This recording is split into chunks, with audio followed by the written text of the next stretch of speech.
ISI یعنی inter service intelligence Pakistan کی سب سے بڑی انٹیلیجنس ایجنسی ہے۔ ISI کے علاوہ پاکستان میں AI، MI، ACAT، CID، CTD، FIA، IB وغیرہ بھی فعال ہیں، لیکن جس ایجنسی کو پوری دنیا پاکستان کا آئیکن سمجھتی ہے وہ ISI ہے۔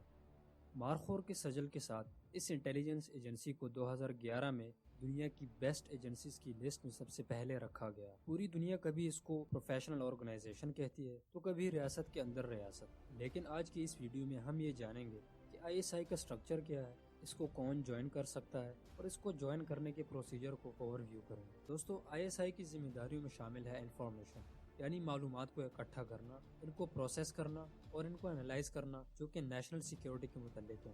ISI کا پرائمری فنکشن پاکستان کے لیے انٹیلیجنس اکٹھا کرنا ہے اور یہ ڈائریکٹر جنرل کو رپورٹ کرتی ہے۔ ISI میں مینلی سرونگ آفیسرز کام کرتے ہیں جن کو حاضر ملٹری سروس سے ریکروٹ کیا جاتا ہے، جن میں پاکستان آرمڈ فورسز کی آرمی، ایئر فورس اور نیوی کے پرسنل شامل ہوتے ہیں، اور اسی لیے اس کو انٹر سروس کہا جاتا ہے، لیکن سویلینز بھی اس کو جوائن کر سکتے ہیں۔ So keep watching. 1971 سے ISI کو ہیڈ ایک 3 اسٹار جنرل کرتا ہے، جس کا تعلق پاک آرمی سے ہوتا ہے۔ Chief of army staff 3 officers کے نام وزیر اعظم کو دیتے ہیں اور وزیر اعظم ان میں سے ایک کو DG ISI منتخب کرتے ہیں، اور پھر وہ DG ISI صرف پرائم منسٹر کو اور آرمی چیف کو رپورٹ کرتا ہے۔ کمال کی بات یہ ہے کہ ISI ایک انگریز کی بنائی گئی ہے۔ وہ ایک انڈین آرمی کے جنرل تھے جو کہ بعد میں پاکستان آئے، اور ان کا نام میجر جنرل رابرٹ کاتھون تھا۔ بنیادی طور پر ISI کی 3 wings, internal wing, external wing, foreign relations, اور ان تینوں ونگز کو 2 اسٹار ملٹری آفیسرز رن کرتے ہیں جو کہ ڈائریکٹلی DG ISI کو رپورٹ کرتے ہیں۔ انٹرنل ونگ کا کام ملک کے اندرونی انٹیلیجنس جمع کرنا ہے، جیسا کہ اندرونی معاملات، کاؤنٹر انٹیلیجنس، کاؤنٹر ٹیررزم وغیرہ، جبکہ ایکسٹرنل ونگ کا کام دوسرے ممالک کی انٹیلیجنس، کاؤنٹر انٹیلیجنس اور جاسوسی وغیرہ شامل ہے، اور فورن ریلیشن ونگ میں غیر ملکی تعلقات کی انٹیلیجنس شامل ہے۔ جیسا کہ میں نے بتایا کہ مینلی ملٹری سے ریکروٹمنٹ ہوتی ہے، لیکن سویلینز کو بھی ریکروٹ ISI کرتی ہے۔ FIA، FBR، Pakistan customs, police, judiciary جیسے اداروں سے ان کی پبلیکیشن ہوتی ہے۔ ان کو وہاں سے ہائر کرنے کے بعد 3 سے 4 سال تک کی ٹریننگ یا اسائنمنٹ دی جاتی ہے، اور کامیاب ہونے والے کی سروس بڑھا دی جاتی ہے۔ کچھ ایکسپرٹس کے مطابق دنیا کی سب سے بڑی انٹیلیجنس ایجنسی ISI ہے، جس میں تقریباً 10,000 آفیسرز اور سٹاف شامل ہیں، اور اس نمبر میں انفارمرز، فورن اور لوکل ایسٹس وغیرہ شامل نہیں ہیں۔ لیٹس سی کہ ISI کے کتنے ڈپارٹمنٹس ہیں۔ ISI کا مین ڈپارٹمنٹ کوورٹ ایکشن ڈویژن ہے، جس کا کام پیرا ملٹری سے ریلیٹڈ اور covert operation and special activities میں عمل دخل وغیرہ ہے۔ ان کا کردار CIA سے ملتا جلتا ہے۔ یہ لوگ وردی نہیں پہنتے، نہ ہی کوئی اسلحہ ساتھ رکھتے ہیں۔ بہت ہی حساس اور خفیہ آپریشن پر ان کو مامور کیا جاتا ہے، اور اگر کبھی یہ پکڑے جائیں تو حکومت ان کو اپنا ماننے سے بھی انکار کر سکتی ہے۔ یس، ایگزیکٹلی لائک مشن امپاسبل۔ ان کا ایک اور ڈپارٹمنٹ جوائنٹ انٹیلیجنس ایکس کہلاتا ہے، جس کا کام انٹیلیجنس اور انفارمیشن کو اکٹھا کرنا ہوتا ہے اور دوسرے ISI کے اداروں سے معلومات کو یقینی کر کے ان کو رپورٹ کرنا ہوتا ہے۔ جوائنٹ انٹیلیجنس بیورو کا کام ایسی ہی انٹیلیجنس اور انفارمیشن کا سامنا کرنا ہوتا ہے جو کہ ملک مخالف ہو۔ اس کے علاوہ یہ لوگ سمگلنگز وغیرہ کے معاملات سے بھی نپٹتے ہیں۔ جوائنٹ کاؤنٹر انٹیلیجنس بیورو کا مین فوکس صرف اور صرف را کی طرف ہوتا ہے۔ اس کے علاوہ دوسری بڑی غیر ملکی انٹیلیجنس ایجنسیز بھی شامل ہیں۔ جوائنٹ انٹیلیجنس نارتھ ڈپارٹمنٹ بنیادی طور پر جموں و کشمیر ناردرن ایریاز کی انٹیلیجنس کو جمع کرتا ہے۔ جوائنٹ انٹیلیجنس مسیلینیس بنیادی طور پر دوسرے ممالک میں جاسوسی کرنا، ان کی انٹیلیجنس جمع کرنا، اور حتیٰ کہ دوسری ایجنسیز کے پلانز کو بگاڑنا بھی ان کا کام ہوتا ہے۔